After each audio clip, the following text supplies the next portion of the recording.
Hello and welcome to Console Shock episode 73, retro and modern gaming chat with Mir and Big Daddy Cool Stu. How's it going, Stu? Just Big Daddy Cool. Yeah, I'm good, Trev. Having a good time. Still working from home and walking to the co-op and buying a pint of milk or something. Oh, the co-op. Yeah. The coop. There's not as many of them in London though, is there? Where I grew up, it was like the co-op was like the main kind of franchise. You know, there wasn't like there were 3 or 4 little branches. I don't know if that's the case now. Maybe like Iceland and everything, but yeah. I don't want to know about this, Trev, to be honest. But there seems to be a lot of them around South London. See a lot of co-ops. You see a lot of co-ops in South London. Oh, you do. It's interesting, isn't it? Always comes across as a very nice British sort of 1950s institutional type supermarket. Yeah, they more tend to be little ones now. They seem to open little ones rather than sort of big ones. It's a bit more homely than your Tesco's and all that stuff. Although that's just as British and old. So probably maybe. Anyway, moving on. No, I want to keep talking about supermarkets. What's your favourite supermarket? Oh, man, we're going to go on about it. I think my favourite one has to be... Got to be Tesco, Lidl. Oh, yeah, they're pretty good. Yeah, I do like Lidl. Yeah, we've got a couple of them near me. Well, I guess there's one thing that, you know, is related to supermarkets that I know you want to talk about, and it will probably kick us off quite nicely, and that's a certain set of video game consoles sort of landed, didn't it, in the last couple of weeks? It's a little bit difficult to grab them, isn't it? Yeah, so about a month ago... Can I ask you a question first? Ask you a quick question. Yeah. So obviously you had a store, you know, we all know that you sort of owned PlayStation games and you had that for several years, and, you know, it wasn't that long ago, actually, wasn't it, that you actually finally sort of jacked it in so you could get your weekends back and everything. Exactly, yeah. You were obviously around for, I don't know how many console launches, but certainly for like Xbox. We were doing like, you know, I think when we started the podcast was around the time that the Xbox One and the PS4 were about to come out, which is kind of crazy to think. But how did you handle them? Well, like when PS4 and Xbox One came out, what was the launch? I mean, for the PS4 and the Xbox One at that point, we really didn't sort of stock any of them. You didn't actually buy any to get any in, did you? No, because it's one of those things. Is if we go back to before PlayStation games, I had a video game shop called Chips when the Xbox 360, the Wii. That's a stupid name for a shop. That's a stupid name. Tell me about it. And the PS3 came out, and I remember. I mean, the Xbox 360 sort of flew off the shelves. You know, we're bundling them all with lots. You had a big launch for the Xbox 360. Yeah, well, we opened just about the same time that came out, so I think we got a few. We managed to get a few, and they just sold sort of instantly. And the same with Wii's. You know, we're getting 3, and they were gone. But I remember it always being something that we never really made any money from. It was you buy them for what was it? The Wii was $279, so we'll buy it for $250 plus VAT. So we might have made, I don't know, £7. So the whole idea was try and sell some extra games with it to try and make. So it was never really something that you did to sort of make yourself rich. You know, I always thought, let Dixon's, you know. I guess it got people coming into the shop. Let other people sell them. And I remember actually about 6 months later, maybe a bit longer, the PS3 came out, and we got a phone call. Oh, you know, you've been allocated 20 of them or 25, and we're like, oh, what? Yeah, let's go for it. Let's get them. And I think we actually ended up. We were sort of sat on 10 of them, and for ages, and we almost had to, buy a console and you get money off a game or something. The PlayStation 3 launch really did sort of quite badly, and so it wasn't sort of huge, sort of great experience really. And then the DS and things like that tended to do sort of quite well, but I never really. It's just it made your turnover high, but your profit wasn't really up there. I suppose you were hoping that, people would just come into the shop, they'd pick up their, Xbox 360 or whatever it is they'd pre-ordered, and then you'll get them buying stuff as well with that, which you'd make a bit more cash on. Exactly. Yeah. Let's say they bought, an extra controller or 2 or 3 games, and people were highly unlikely just to buy the machine. And I think we probably had deals on, as in, get the machine and Perfect Dark, and what was the other game that came out with it at the time? Perfect Dark, Project Gotham Racing, Cameo. Cameo. Choose one of these games. FIFA 06. Yeah, that was sort of really sort of the deal to be had, really. But I sort of got into a little bit of an argument with someone on YouTube. I say it's not like me, but they were saying. Yeah. Wait a minute. People argue on the internet. I know. Can you add them a bit? So, I'll have some water. You can see me have some water. Have some water. What I said was, they're all blaming the scalpers, and I don't like scalpers. No one likes scalpers. That's capitalism, bruh.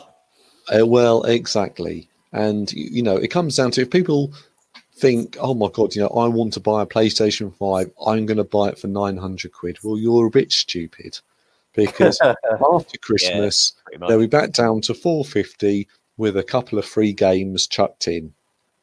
Yeah. Right. Okay. Just wait. I know, but then it was the whole video was, scalpers are terrible. And I said, well, actually, in reality, the fault for this is Sony have produced a very powerful, very capable, good machine at a good price, but they've not made enough of them. No. 100%. That's the only reason there is a shortage, is because Sony have not made enough of them. Yeah, and they probably wouldn't have been able to with COVID. They've not made enough of them. So would people have preferred gone, okay, right, we're going to, if Sony said, okay, we can release it at Christmas and we'll have 1 million machines to send all around the world for people to buy? Or would you prefer if we wait until next summer and we built up 15 million machines to send around the world? And then I'm actually thinking, well, no, release it now. Why would you wait? Just release it while you want to get other people will get them that desperately want them, and they can a little bit. Yeah, exactly. So it just seems a little bit sort of ridiculous that people would almost, terrible, this is the scalpers. Which actually the people are buying it from the scalpers, the starters, are absolutely sort of crazy. And second, it's Sony, it's Microsoft, it's Nvidia, it's AMD's fault, because they're all the products that are out now that they're just not available. And if anything, now there's less real, massive incentive to get the new consoles, because for the most part, the launch games have an old gen edition, apart from maybe 2 or 3, probably Little Big Planet on PS5 and the Astrobot game. Well, I think, but what I said on a Xbox, Dark Souls remastered, you can get, if you want to play it, get the PS3 one, which is obviously pretty much the same. Demon Souls. Yeah, sorry, that is a real. It's a remake, but it's a real from the ground up game. But I said to someone on the Xbox One Reddit group, that my post was, I'm actually pleased. I really wanted an Xbox Series X. I wanted that. I was hyped for it, but I'm kind of glad now that I haven't bought one, because you're fuck the Series X, Xbox One X. No, don't get me wrong. I'll get one in February or March, and I'll be very happy with it. And if I got one on day one, I would have been happy with it. But now the hype sort of died down, and I'm kind of like, well, actually, I'm sitting on my Xbox One X, and I'm playing Resident Evil HD Edition, really enjoying it, and it's absolutely a smashing game. And then probably next, there's a Call of the Sea or something I want to play, and I'm thinking, well, if I had the Xbox Series X, it would have loaded slightly quicker. I think if I mean that's exactly the point with these mid-gen consoles. If I just had the PS4 base PS4 or base Xbox One, I probably would have been gagging to get one of these right now. Yeah, I would have put the pre-order in. I would have gone nuts like to try and get it if I just didn't bother getting the mid-gen ones, but I did. So for me, like with PS4, I've got PS4 Pro and I've got Xbox One X. I kind of now it was a case of just trading in the old ones to get the updated ones. Really, that was kind of and they didn't really sell out. I don't think, did they?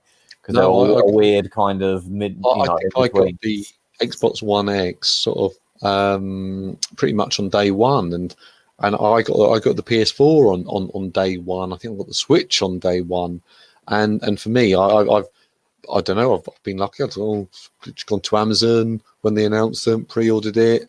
Then 3 months later, 6 months later, whatever, it's turned up, and I've been happy with it, and whatever. So I think they obviously with COVID, they really haven't been able to make as many as they quite possibly wanted. Yeah. Obviously, it might be more difficult to get things around the world now. I understand all of these things, and yeah, I mean, it drives me insane when people say, Rich from Review Tech and a few other people have said, "Oh, well, if they haven't got enough to give it, so everyone who wants one can buy one. Let's hold it back till." You're not going to be able to make 30 million or whatever they could possibly sell on one, Yeah, it just doesn't make sense. It's like, well, at least some people can get them, and then next month some more people can get them. Then the month after, some more people can get them, and then sure by Easter, everyone was really hyped or really wanted one. Could have got one. Yeah, and I'm with you on the whole thing of like I'm sat there playing like Forza 7 or something on Xbox One X, and it's 4K, 60 frames a second. Most games have some kind of on the Xbox One X are, either slightly below or actually at 4K. Yeah. You're probably only really missing out on the frame rate, and maybe if there's ray tracing, but at this early stage, that's not something that you're going to want to go berserk over. At the moment, if you buy Cyberpunk 2077, which came out yesterday, if you buy that and you got the Series X, you're only playing the Xbox One version. Yeah, there's no Series X. It has been turned up a little. Obviously, the machine's got a bit more. You're not playing an optimized version for the Series X or the PS5. You're just playing a PS4 version that's everything's turned on, and then it's that's the sort of the biggest game of the year, and obviously there's issues with that, and for me, I was actually quite hyped about that, but I'm thinking now I'm enjoying playing Resident Evil. I want to do the other game, and then again it might be February that I'll pick it up once there's been a few patches, it's improved things, and so on. Yeah, that's probably what I'll do. I mean, I got like the PS4 the day it came out, the last sort of launch of big console launch. I don't remember people going absolutely nuts then. You could get them. I think everybody that pre-ordered got one then. I don't think there was like huge things going on with it. And the Xbox One, you could just walk into a shop and buy it. It kind of just obviously that didn't have the best launch. It wasn't a great launch. But now, I'm not bothered. I'm going to wait because, like I said, if I just had the base Xbox One or PS4 from day one, and I never got the in between consoles, I probably would have put a pre-order in. But I'm going to wait till like you were saying, like spring next year. I'll probably try and save up a bit of money so I can maybe grab both of them. I'll probably get like the digital PS5 because I recently subscribed to PS Now. So I'm trying to I'm quite enjoyed. It's got me playing my PS4 again a little bit. Actually, having this library of games now for a decent price. So I'll probably only use the digital, version of the PS5, which is really well priced, I think. And I'll probably get the Series X, and then I'm covered for like mega, awesome, games and the best settings and the best quality versions of everything, and it will still play like all my Xbox One stuff and 360 and stuff that I've been playing on it. And because of Game Pass, really, I'll use it for Game Pass again. For Game Pass. That's why I want to get the Series X, because I like, once a week I'll flick it on and I'll see what new games are there. Oh, brilliant! I want to play that one. I want to try this. Or that looks. I've never heard of that game, and I'll just install 2 or 3 games, and then sort of give them a blast. And I found some real gems that I've actually genuinely really enjoyed playing, and then others I've some real sort of good games. Sort of saying the same thing, but sometimes there are really good games on there. Sort of give a go that you wouldn't have tried sort of previously. Yeah, it'll probably both of them can replace. The good thing about them being backwards compatible to a really high level, isn't it? Like 99% or something, with the previous gen means they could basically replace, my PS4 and my Xbox One in my sort of, well, they're quite big, so I might struggle, but they could replace my sort of gaming sort of unit, where those old consoles currently are. I say old, they still feel really new to me. But yeah, so they can just outright replace them. I mean, it's a shame, obviously. People were really like, well, I don't think people were. I think it was just some of the YouTube commentators were saying about how annoying it was that PS5 couldn't do PS1, 2, 3, 4, and 5. I was never expecting it to be honest. It was never going to happen. I mean, obviously, it was going to. What's this all about? What? I don't know. I don't think any real people were looking for this. It was like your Review Tech USAs and stuff that were just sort of, commenting on articles where someone brought it up and they, Sony said, "No, oh my god, people are annoyed." Play and I'll rant about something else, but there was all these things that if you get the Xbox Series X, you can play PlayStation 2 games, you can play Mega Drive games, you can play RetroArch on it, and I'm thinking, you've got to do this, you've got to jump through this hoop, you've got to get this buggy bit of software, you've got to load it, you've got to do that, you've got to jump right at all. If you want to play emulated games, I don't see the obsession with all these systems you can buy and then just somehow backloading them so you can run a poor version of an emulator. Just buy a PC, get the best version of the emulator that's been worked on for years and years. You're not trying to backload anything. You're going to do a great you'll make it will be a much better experience, and you can do all the retro gaming you want. You can play with all the settings. There'll be plenty of people to tell you how to do it online. Why people I've bought a new fridge. It's internet enabled. I can play emulators on it. Brilliant, on the fridge. Yeah. What's the point?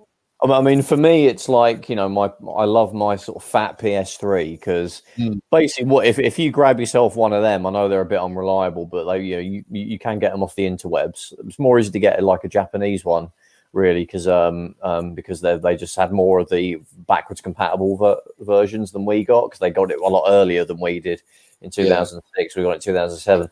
But grab yourself a fat PS3.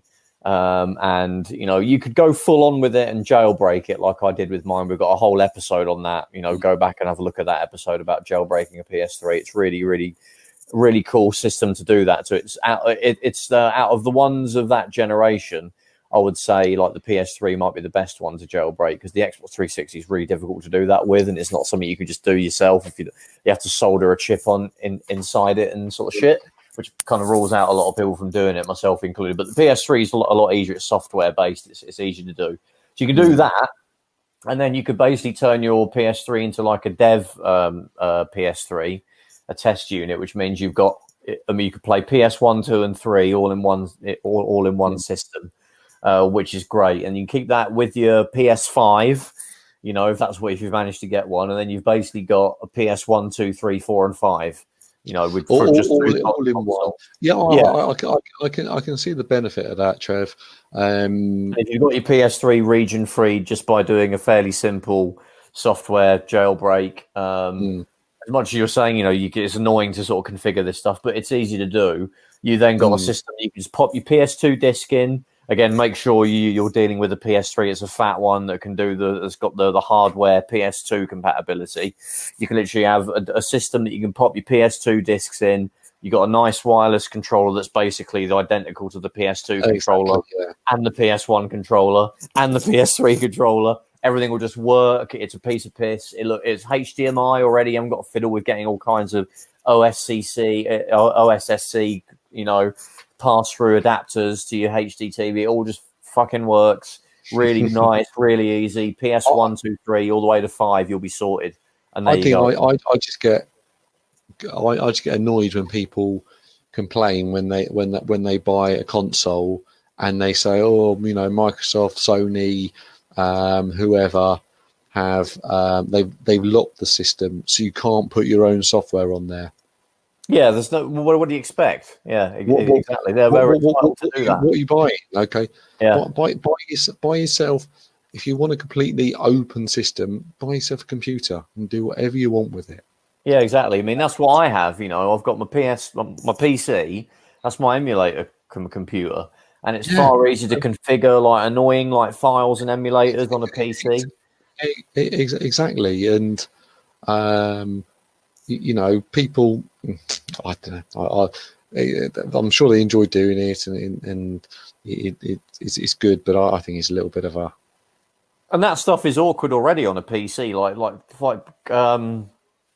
MAME is awful. Obviously everyone says it's the most amazing thing ever. It is friggin' brilliant when you've got everything set up. But I mean, I was able to find like online. You can look up how to do this. I'm not going to tell you, but you can find like pre sort of set up packages of MAME that you could download, and you got a nice like UI and all the arcade ROMs are already set up for you, and you haven't got to like go and find them. You can find people that have done this, and you can download it.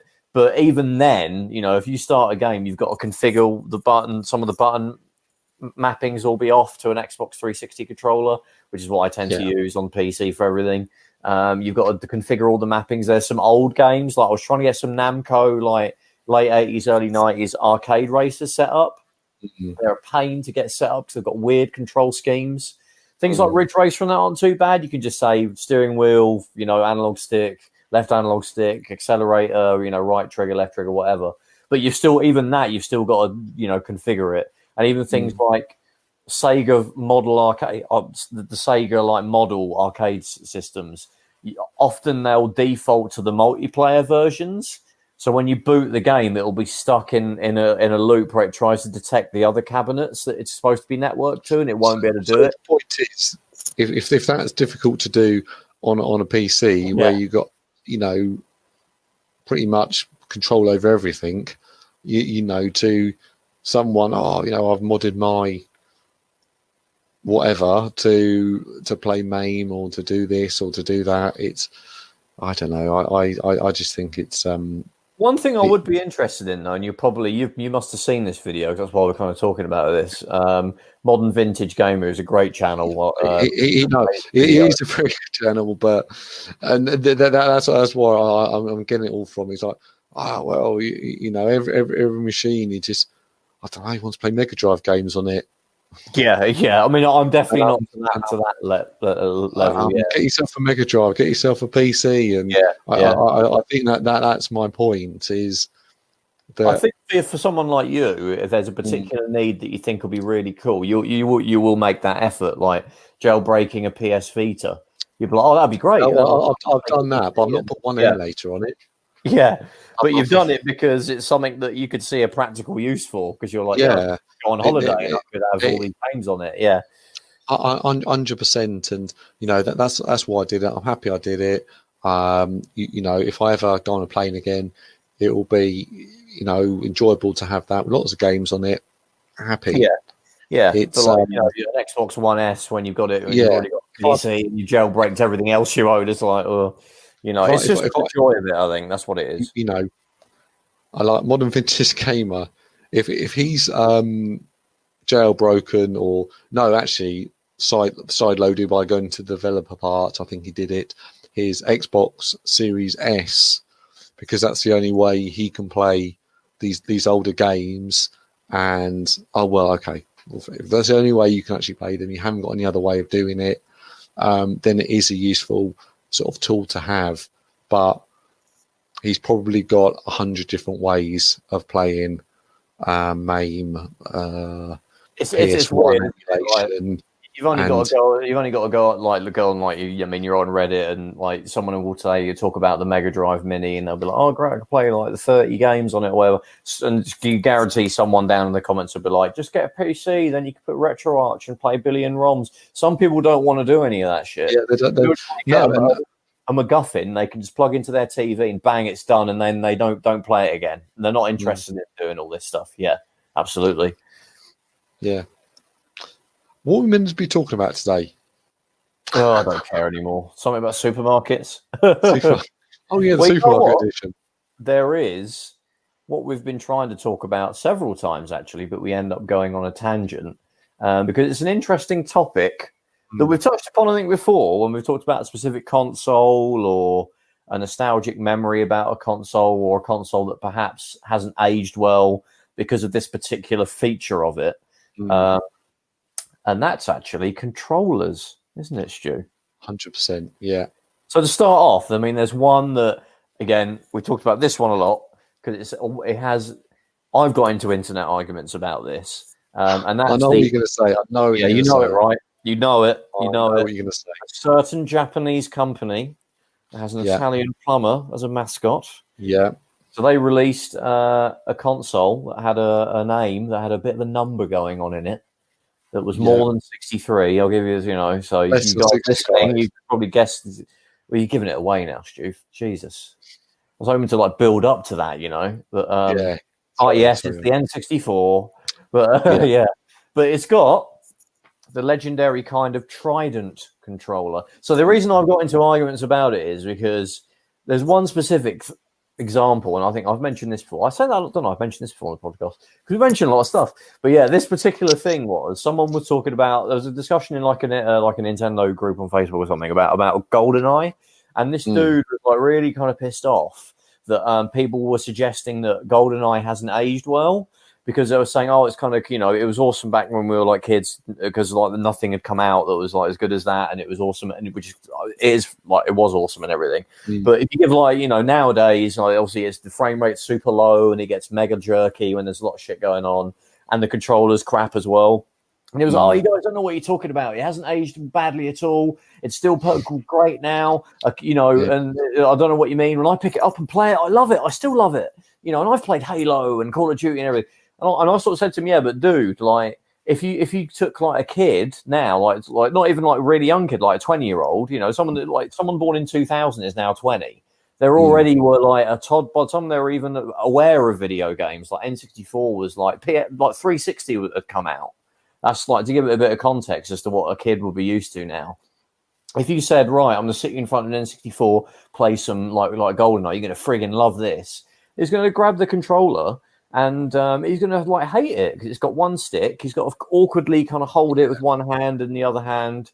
And another thing that was kind of funny that's kind of related, I was watching My Life in Game. I did a controller episode, and I think Try was talking about how for the longest time he used a PlayStation controller.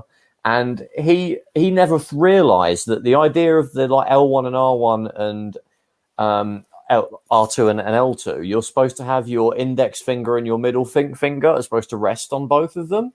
He would use his index finger and he would flip between them. I was like, God, how did you play tons of games that kind of need you to quickly hit both of those buttons? I mean, you couldn't do that now because Call of Duty, you need to have your fingers on all four buttons at all times. I think I only thinking about it. Yeah, I can't imagine that. You know what? And I actually do relate to it because it took me ages to get used to that with the PlayStation. I was like, God, I've got extra buttons up here. How annoying is that? And eventually now I'm just used to it. I don't even think about it. But now so many games, it's fundamental where to be able to aim down the sights, it's one of those buttons. And then to actually fire, it's the other one. So, but yeah, so I rambled on there a little bit. But yeah, he just couldn't understand that a kid now would hate you trying to play GoldenEye because it's aiming down the sights. You can't really do in that. You bring up a little crosshair with R that you can sort of wiggle around, and you kind of have to. You can't walk at the same time. You kind of have to stop and sort of precisely aim. It flicks back to the middle, doesn't it? And it flicks back to the middle. So, I mean, straight off the bat, I mean, I like the N64 controller because I've got the muscle memory from it still. So I can just jump in and play any old kind of random game, and I'll be pretty much okay. I mean, what do you think about that controller to start off? I mean, I like it. I was always a fan of that controller. I mean, playing GoldenEye, I think back in the day, I never really got on with it sort of very well. But my experience of that controller was playing things like Mario Kart, Mario 64, sort of Banjo-Kazooie, things like that. The controller felt amazing, and it really was. And, you know, it's the first one with an analog stick.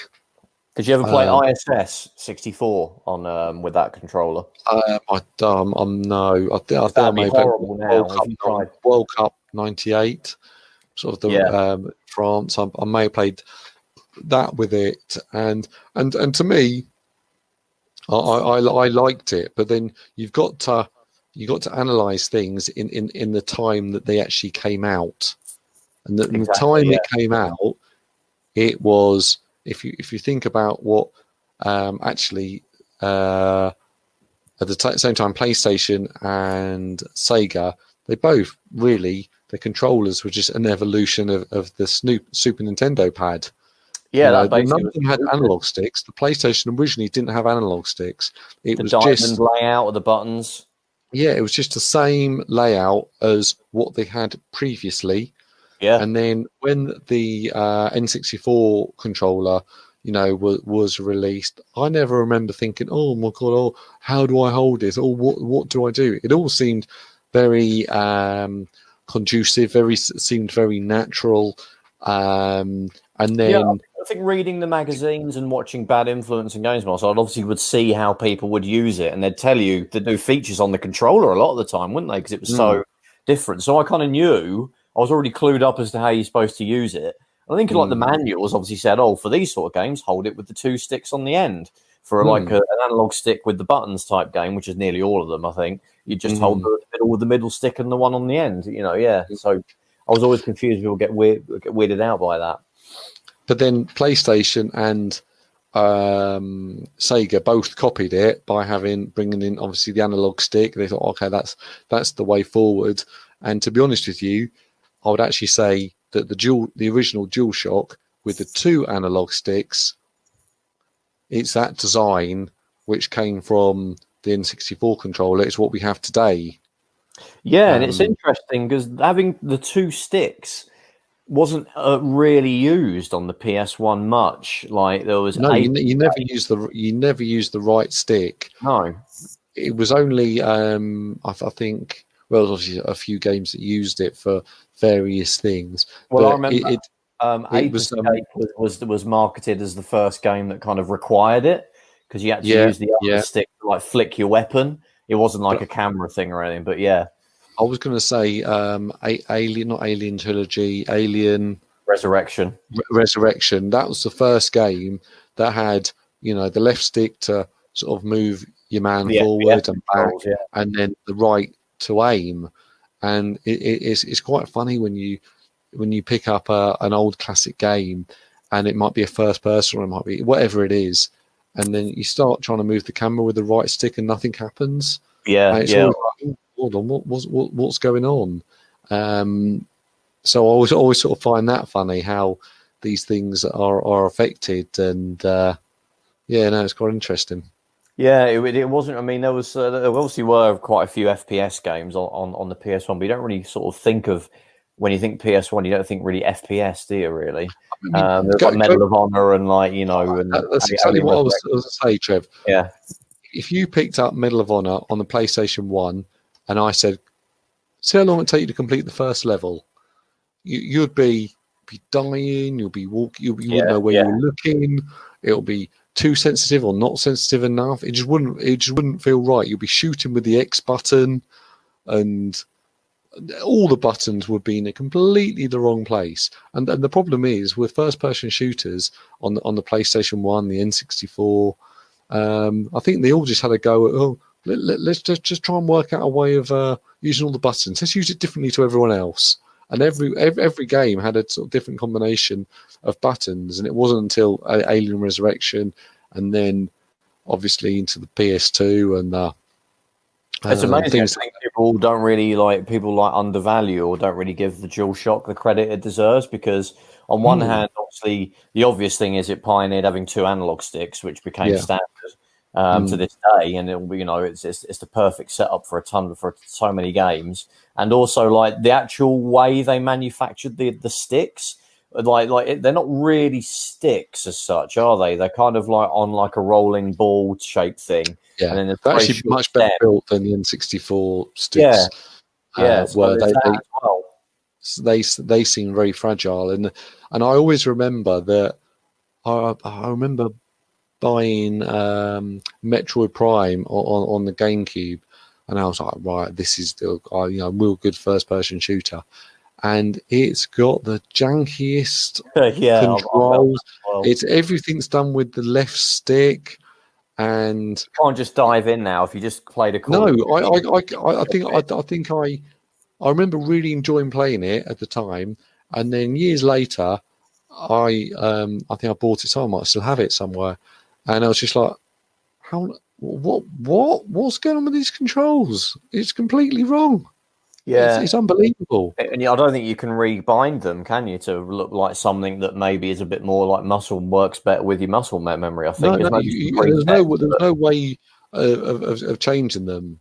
There's absolutely, and I think if you wanted to shoot, you had to press a button and then use the left stick. Oh, yeah, it's horrible. It was really like, oh man. You could get used to it if you like constantly played it for a week. Well, I did when I first got the game. I played it. You're fighting your muscle memory all the way. Around that time, you had, of course, maybe Halo and all these other 1,000,001 games, which basically had a very, very similar control scheme. And now the control scheme, everything seems to be the same controls as Call of Duty, and I'm happy with that. Yeah, I mean, it makes the most sense, doesn't it, for them to be like that? It's like the best way of doing it. And I mean, I remember I've tried recently to play the really good Quake 2 port that was on the PS1, and actually tries to use the analog sticks, but it does it in a really janky way. It's not like one stick is aim and the other one is move like forward or whatever. It's totally different. So one's like sidestep and strafe, and the other one is just like move forwards and back, and nothing in between. It's really weird. I mean, it probably felt kind of good in the at the time, because you're like, this is a bit closer to what you could do with a mouse, but it's still nothing like I said. Alien Resurrection is probably the best example of actually it was the first one where they nailed the controls. But it was great as well for like sports games. It was great to be able to like move players on a completely like every single axis, like in real life, but basically, so like your FIFAs and stuff were a lot better when you could do that. And yeah, I mean, obviously the design of the sort of of the DualShock was so good, it stayed for basically 3 generations with barely a change. 100%, and the DualShock was really good. But actually, when you got to the PlayStation 3, it was actually showing its age, and then it was. I can actually see now that the 360 controller is better. Yeah, there's no getting away from that. Well, in my opinion, everyone's entitled to their own opinion. But then the Xbox 360 controller, I thought, wow, this feels right. The triggers feel like triggers. Where the PlayStation 3, they always had the buttons the opposite way round, because your fingers would slip off the faux triggers or whatever they were, and so I always liked the 360 controller, and they've basically kept with that design for the 360, the Xbox One, and now the Xbox series of consoles. Yeah, and a lot of people say, "Oh, I can't get used to having 2 analog sticks that are either offset or level, depending on which one you're used to." I can jump between them really easily and not really think about it. I don't know. It's I totally agree with you there, Trev. If I actually pick up, I actually went to a friend's house the other week, or maybe last Sunday, and he had a PlayStation 5. I said, I'll come around and have a look at your PlayStation 5. So I went around there and picked it up, playing it straight away, controlling everything. Nothing was a problem. And I have to admit that's a nice little controller as well. Yeah, it looks nice. Yeah, it looks very Xbox 360 shaped in some way. It does, yeah. It just feels, I don't know, very natural in the hand. And I played, what's that game where the little space alien? What's it called? You mean like Astrobot? Yeah, Astrobot, yeah.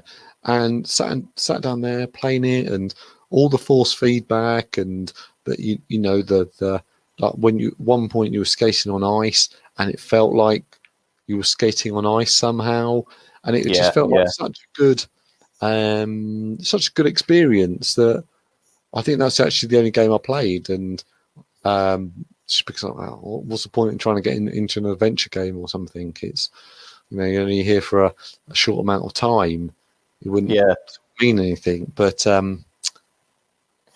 think it probably comes from the fact that again, talking about like muscle memory, which is amazing how important it is really for controllers. I probably just got the PlayStation layout muscle memory really strong from obviously having a dual shock back in the day on the PS1, and it hasn't changed much. So I can just quite easily just jump back with the two sticks where they are, and then I don't remember at the same time when I first played like Xbox. And it probably wasn't the Duke that I would have used. It was probably the S that I probably used, because we only in the UK. Obviously, you need to remember that we obviously got it in sort of May 2002 is when it came out for us. So the S controller I think came out 7-8 months later. So I think that's when I got to play one.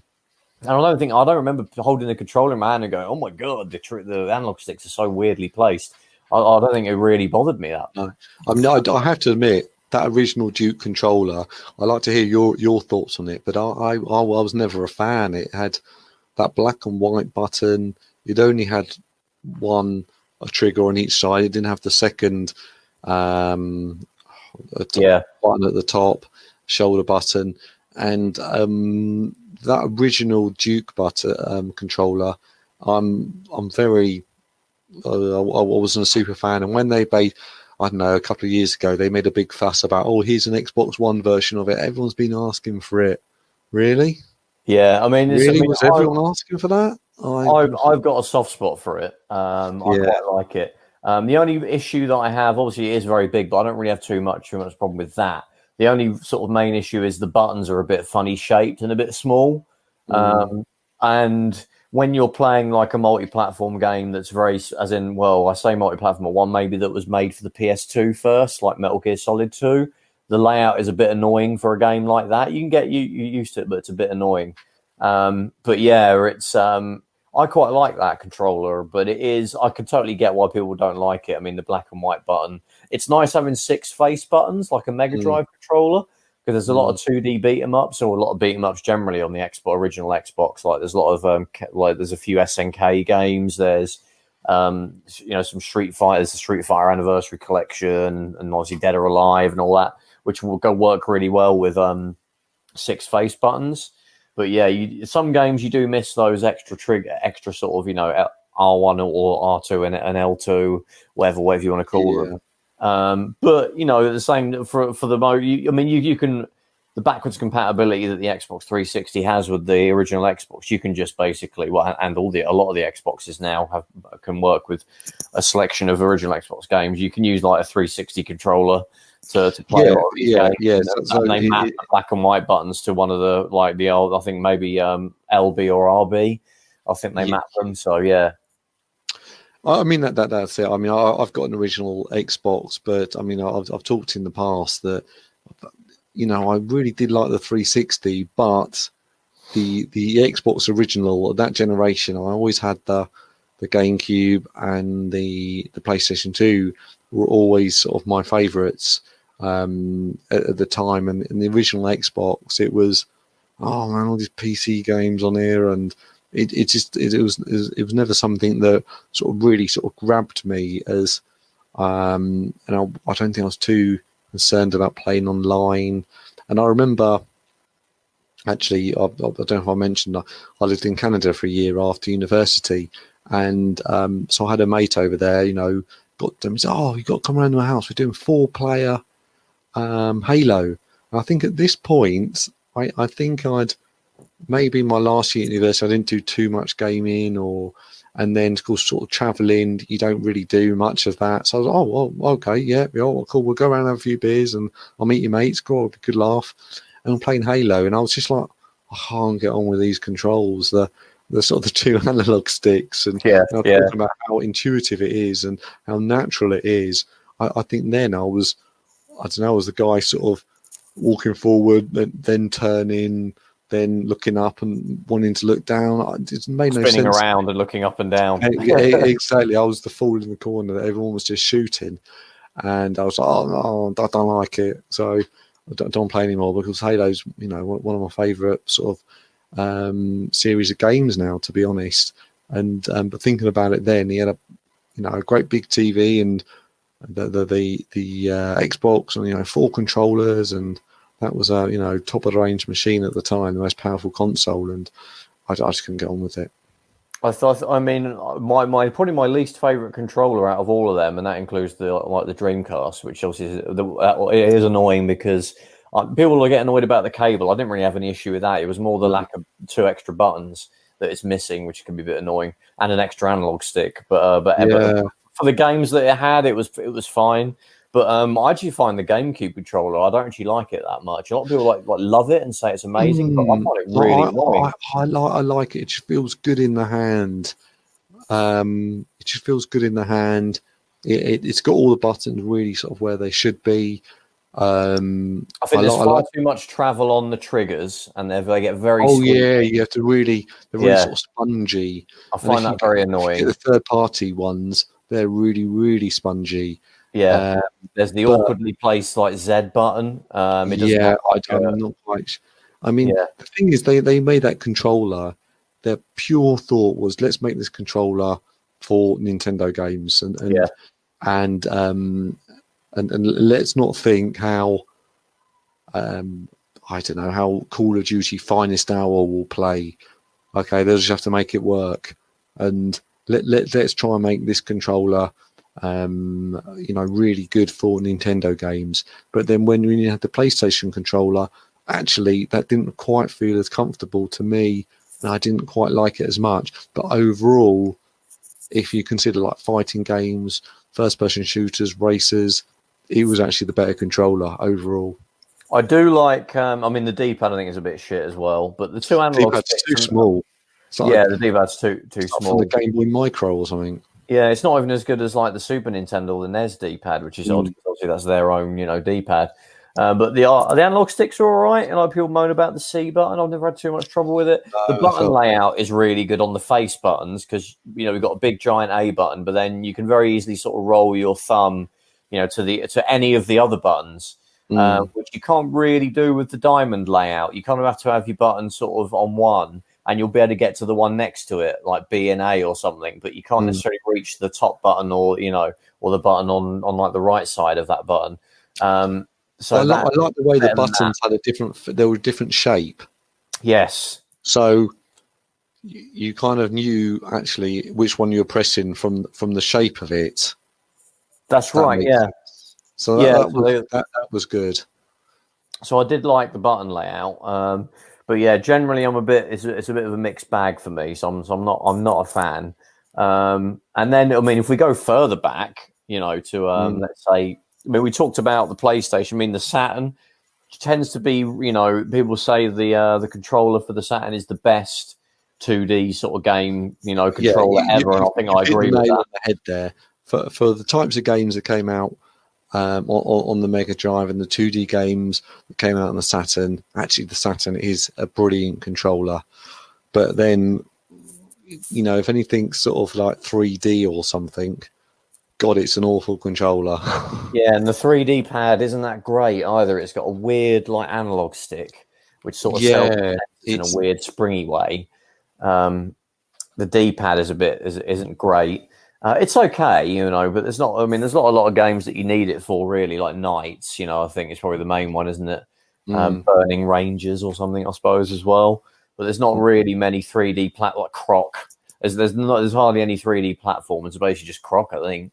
Certainly when it comes to the PAL sort of like library, and probably Burning Rangers are the main sort of games where you're controlling a dude in the 3D sort of semi-open world or third-person shooter type deal. But if you're going to make like if you're going to make a controller like a retro controller that's primarily for 2D games, basically make a Saturn controller, and that's the perfect. But the sort of the Japanese one though, not the first version that we got, which I don't mind. A lot of people outright hate it and say it's crap. But it's not at all. It's fine. It's fine. If you make sure you get your index fingers in a very, which is kind of a bit of an annoying thing, but get your index fingers in a very precise point of the L and R buttons, they're fine. If you can just rest them there for the whole time, you'll forget about the L and R buttons, and they're fine. But you have to be in a very specific part of the L and R button to not find them annoying. But the rest of it was all right. But the Japanese version that we eventually got. Anyway, is perfect. I mean, for 2D fighters, you've got all the face buttons, and you have enough face buttons. You've got an L and R on top of that now, which is great for when you need an L and R button. The D-pad is perfect. Obviously, it's perfect for the 3-quarter rolls in fighting games and for any game really. And you've got a start button. It's perfect. Better than the Super Nintendo controller, which probably some people would argue. I did like the Super Nintendo controller. The Super Nintendo controller is great, yeah. Yeah, the Super Nintendo. I always found the Mega Drive controller too big. I liked it when they come out with that 6-button. Oh, let's move that 6-button. There's sort of there's an interesting history on the 6-button because people will just. I actually really like the final version of the 6-button controller, which I'm not sure really got released here. I think it did, but in America with the Genesis 3, they got it. It's the 6-button arcade pad. It's called. Okay. It's quite small, but it's got a really nice D-pad, and it's got and all the buttons are quite close together, so it's very easy to kind of quickly jump between buttons. Although I find with certain games you have to do I call it like the Tekken claw, where you can't just have like your thumbs because you need to be able to hit buttons really quick. So you tend to just sort of have like your hand sort of hovering over the buttons, the fire buttons, to be able to get to them quick. I also have to do with fighting games like Tekken and Mortal Kombat. It's really good for that. So I sort of suggest, and it's got a built-in auto fire, which the normal 6-button pad hasn't got, which is great because often I really like using it. It sounds like it's basically cheating, but the things like Streets of Rage where you're just hammering one button over and over a lot of the time, it's great for that, and Golden Axe and things like that. So yeah, I really like the 6-button arcade pad that we didn't get. But that was good. That was I did prefer. Well, certainly I haven't seen the 6-button, the actual arcade one. I'm looking at it now on sort of Google Images, and it's got a little switch in the middle, isn't it? That's it. Yeah. So I actually wouldn't mind picking up one of those. That'd be sort of pretty good. And I think they're quite common in Japan and the US. You could probably go on like eBay and do like international things. You better get it for like 20 quid or something, probably including shipping. Going back is, we always talk about the love of the Amiga on here, but then one thing you always think about, I wish the Amiga had its own dedicated controller. I always say if you get a Mega Drive controller and use it on the Amiga, you're basically covered for everything. I know some people say, but you only have one action button. For the most part, yeah. I mean, there are games that do support more than one button. Not many, but there are. I mean, Street Fighter did. Street Fighter 2 did. Super Street Fighter 2 on the Amiga 500 and 1200. That actually supports 6 buttons. If you get a CD32 pad, I'm not sure if it'll work on a Mega Drive pad, but a CD32 pad, either the real sort of crap one that Commodore made or like the Competition Pro one, also, which is obviously way better. If you use that, you get 6 buttons and you can use them all, which is amazing. Mortal Kombat 1 and 2 could use 2 buttons, still not brilliant, but better than just one. But the great thing about the Amiga is most games don't need that anyway. The ones that are built for it, you just have the one button, and I remember I always used to use a Master System controller. Yeah, I did have a spell of using a Master controller. Yeah, I don't like the D-pad now on it though. Saying that though is awful. It's absolutely awful. Yeah, it is. Yeah. That D-pad, and sort of going back to playing on it, I think, how on earth did I play hours and hours every day on the Amiga with this god awful D-pad? And And then people always, like the game sacks of the world, which, are great YouTubers, and they go, oh, it's another European platforming game on the Amiga where you have to press up to jump. Oh, and at the time, I didn't really have a problem with that. No, I mean, I play like James Pond and Super Frog and all that kind of sort of crap. If I go back to and play him now, I'm all right with pressing up to jump. I'm not like, oh my god, this is unplayable. Yeah, I think it would be a little bit for my mind to get round, and I've seen people sort of doing things to controllers and reprogramming like the up button and putting a wire to like a second button on a Master System controller, doing all this fancy stuff so you can actually jump with a button. That's bollocks. There's plenty of games. You know what? If it's a game that's been a port of some kind of like platform Mega Drive game to the Amiga, then it's annoying. I grant you that. But if it's just like a one button like Arabian Nights or Super Frog, up to jump, it's fine. I'll be honest, I'll have to go back and play it and see how I feel about it. But of course, my other point is on the Amiga, you had people use competition pros. You had zip sticks. You had those little bug things with a small little joystick. You had some people who use Mega Drive ones, Master System. So I remember never really had a dedicated its own control system, and it was right. And that was always sort of quite frustrating because you go to someone's house and you're playing Super Frog with some faux flight stick. With the fire button on the top of the joystick, and you wonder why you're shitting one, like one of those like Bart Simpson's head controller and all those ridiculous. Exactly. You go. I mean, that's a debate as well, isn't it? Whether should you use a Mega Drive controller or should you use a joystick? I mean, I kind of flipped between both back in the day. I wasn't like, oh, it has to be a joystick. You're an idiot if you use a joypad. But probably now I'll use a. I mean, I tend to play Amiga at the moment most actually on an emulator because my desk where I used to have my Amiga set up has now had to turn into my home office because of lockdown. So my Amiga there isn't anywhere I can set it up. But I'm still playing like WinUAE on my PC. But I tend to use my Xbox 360 controller for that. No. I can totally understand that. And what I always loved about the Amiga was it had the mouse. Mouse and keyboard. So I always sort of go back and I used to love playing football managing games. I used to love playing, all the resource management games like Settlers. All types of things like that, and SimCity, Monkey Island. Yeah, Monkey Island. We actually used the mouse, and that was that almost just felt, where it really excelled over the over consoles. You had the mouse. Playing Lemmings without a mouse. You fucking crazy? Yeah, I mean, I don't even like playing like the console ports of where they've tried to optimize it a little bit. No, Lemmings for the Mega Drive. I just can't. It's pointless. Just don't ever buy it. Don't ever buy it. The Super Nintendo version the other day. No, they do make that a bit. It's a tiny bit easier because they let you use the LNR to quickly flip between the different types of lemming. So you don't have to like move your cursor down, tap it, and then go back up. But well, for one, the music's crap anyway. I prefer the Amiga music, and two, it's no matter. You need a mouse, so I just end up going back. If I have a craving to play that game, I'll just go in the Amiga straight away. But going back before that, and you think about the NES, and I always the NES pad, and I mean that's an iconic pad that just got it right. It didn't need any more buttons than what it had.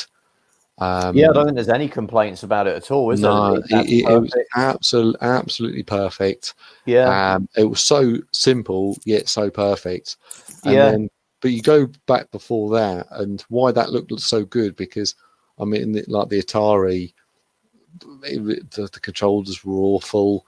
I don't know, It's annoying, isn't it? Because a lot of those consoles, I mean, we had the whole second generation consoles show, didn't we, a few months back, where we kind of went over them. And unfortunately, a lot of them are kind of slightly inaccessible certainly to people that maybe have no nostalgia for them because of the controls are so shit.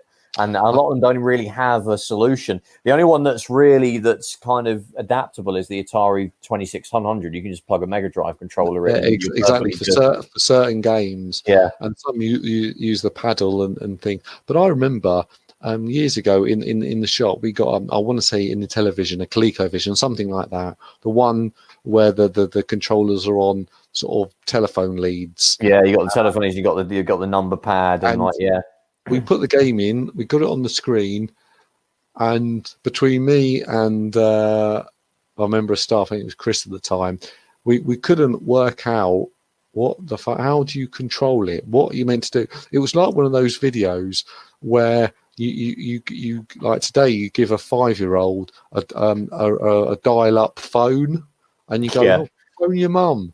And of course they don't know what to do. Or Commodore 64. Yeah, how do you load a game on this? And I was like, oh my god, how are you meant to control this? It's some sort of weird dial, and then it's got 12 buttons underneath it. And we got him to do something, and then we go, okay, right, it works. Right, let's try and sell it. Yeah, and that was it. That's the thing. I mean, I think the ColecoVision, the default controller isn't quite so bad because it has got kind of a proper stick type thing above the number pad, but at least that has like the DB9 sort of jack, so you can plug like a Mega Drive controller in. The only trouble is you still need another one of the ColecoVision sort of native controllers because it needs the number pad. I think to start the game, you've got to press like 3 or something on like the number pad, which I don't think a Mega Drive controller will be able to map that button. So you need that. But I think you can have player 2 connected, and that will pick up the number 3 or whatever it is you have to do. So that isn't too bad, but still kind of janky. The Atari 2600, let's say, is probably the best because you can just plug in it had that little joystick. The default joystick I'm not a fan of. It's very stiff. It is, and people speak sort of very fondly about it, but in reality... No, it's iconic in how it looks, but it kind of goes beyond that as well because sometimes just a bit. I mean, obviously, there's a lot of games. There's a lot of games on the Atari 600 that are just literally 2-player only. You can't play a 1-player game, and some games where you actually, nearly all the games you've got to actually adjust like switches on the console itself. Sometimes to be able to start the game, you've got to like press. I know it sounds weird, but sometimes you've got to flip the B and W, the black and white button. You better do it. I've never had a 2600 VCS or... Yeah, so none of that is mapped. You can't map any of that to a controller. And there's no pause as well. So, you're kind of... There's it was like you put the game in and it started. Yeah, basically. It's going. Yeah, you had to be ready. Yeah, there's no title screen. You just bang, you're there. And so, that was always really weird, but obviously they didn't have much memory at the time. Wasting on title screens, that's not fun, is it? And obviously it gets worse as well because you've got like the 5200 where the controllers are like legendary for being crap, and there isn't really a good modern solution for that either. I think there is some homebrew stuff, but very expensive and difficult to get. And then there's and then you've got the Intellivision, which has a horrendous controller.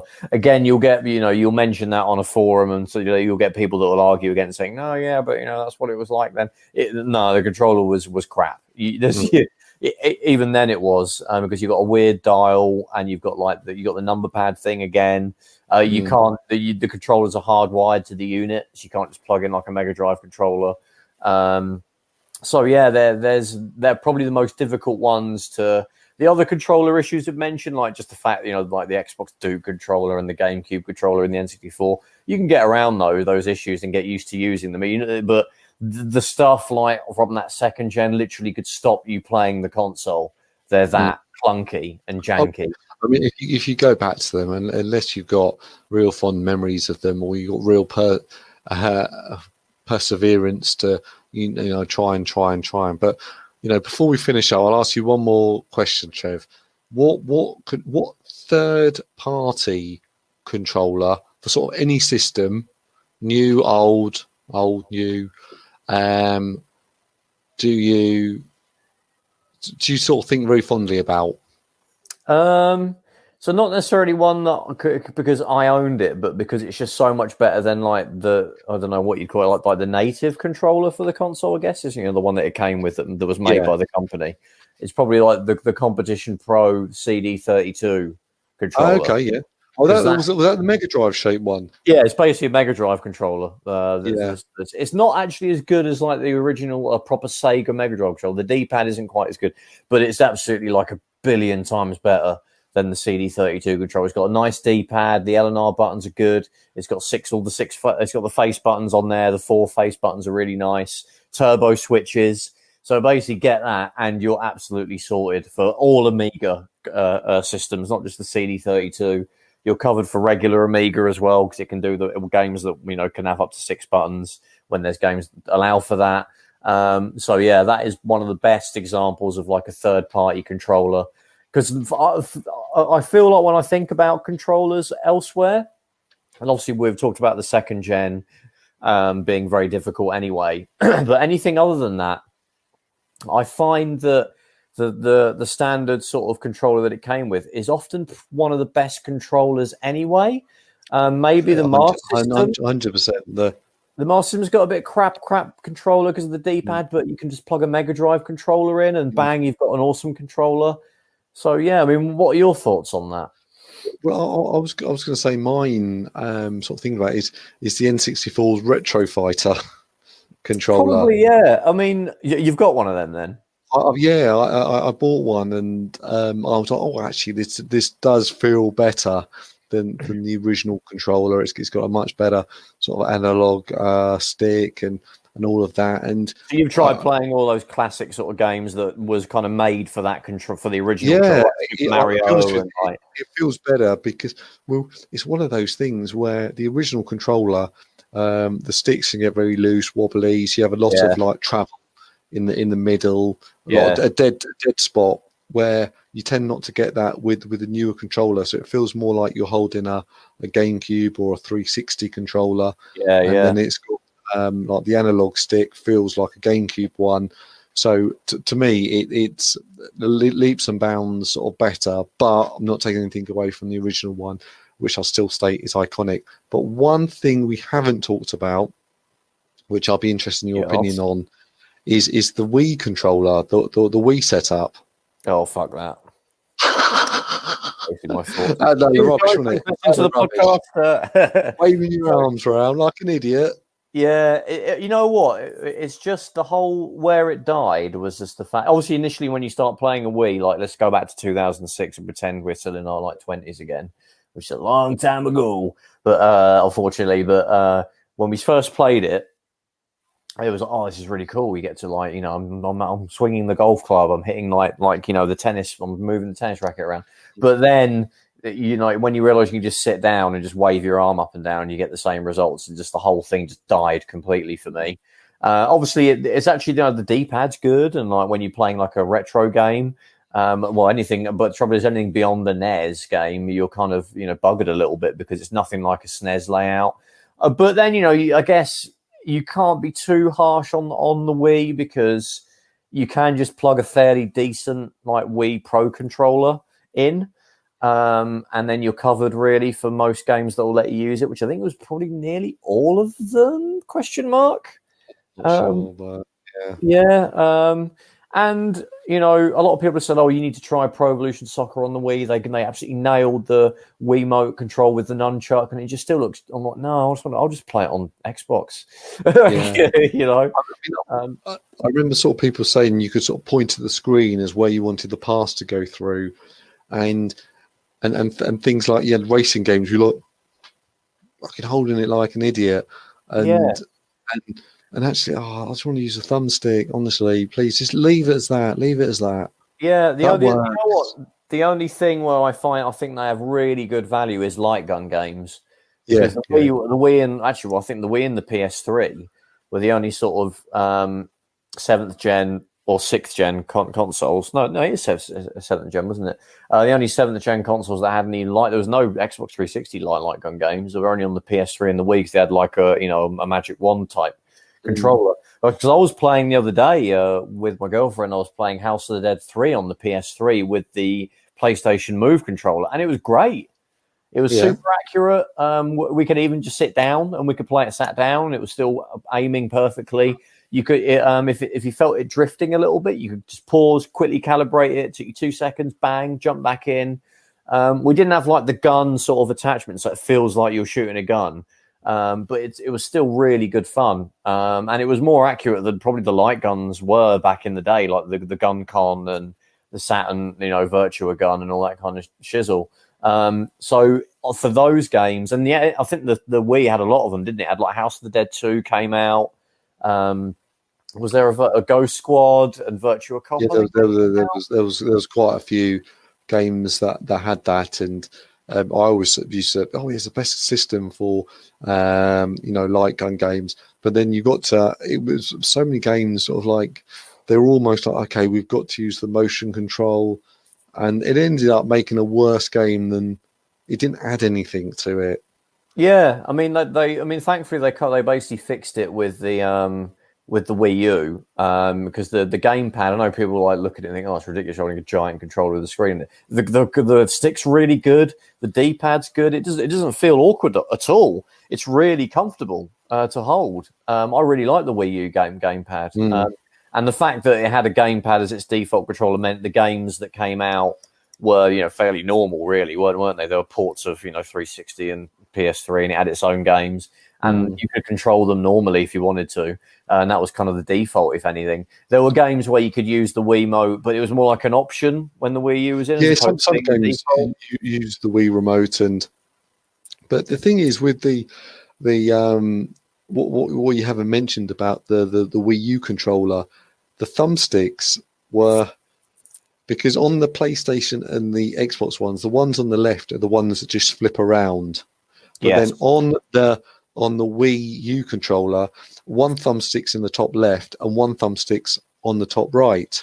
So when you go to press a button, if you play Xbox or you play PS3, PS4, your finger automatically goes up. But then when you play the Wii U, your fingers automatically go down to hit weird, the A button. And that was just like, why didn't they just do it the same? Why did they have to make a difference? And to be honest, actually, when you initially play a game, you're like, oh, this is really weird. And you mentally have to sort of account for it for a few minutes, but you do kind of just slip into it, though. And there is some truth to that. You do get used to it. I remember I think I completed Black Ops 2 or something on the actual Wii U, and very much enjoyed it. And a few other games that I played which had these sort of weird, to me, sort of weird controls, but they weren't too bad, and so on. But the Pro controller was really good for the Wii U, which is basically that's what, obviously that had the thumbsticks in the wrong place. It did as well. Yeah. And, they made a mistake with that, but it was a really comfortable controller, really nice triggers and left, right buttons, and the face buttons were good, and the battery was immense. It was like 50, 60 hours the battery lasted in it, which was amazing, shout out the Wii U Pro controller. And the Switch one is very good as well, although the Joy-Cons are a bit crap on the actual Switch. I think on the Pro controller, I use the Pro controller all the time on the Switch, and I much prefer that. Yeah, I just need to put the proper D. Well, I guess they've fixed it, haven't they? With the light, they've put a proper D-pad on it, so I just need to do that with the regular Joy-Cons. But yeah, that was controllers. So you're going to go out and get some new controllers now? I might do, actually. Yeah, you've got to be thinking about them, and.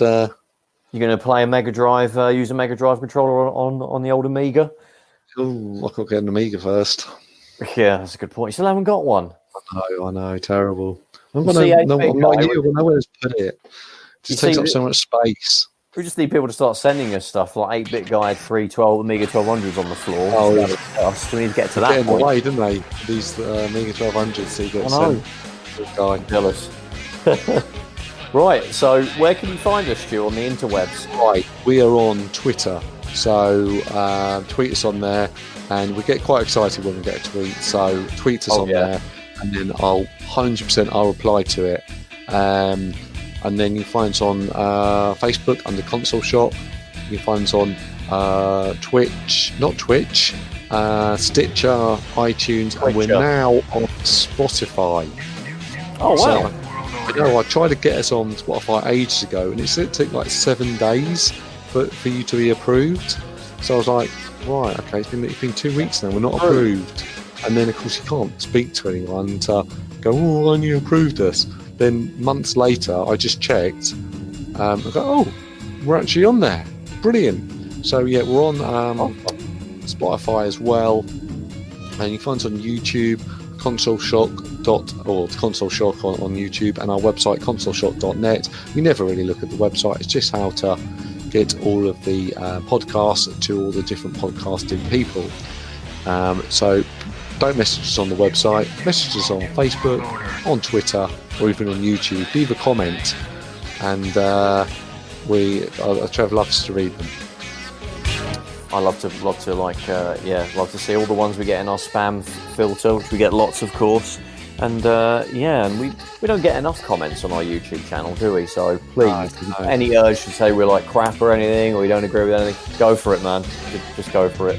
We'll thumbs us up, thumbs us down, thumbs us up, thumbs us down. Do all the YouTube stuff. Right. Well, thank you everyone for listening. That was episode 73, and we shall see you in the next one. Take care. Easy. Bye bye.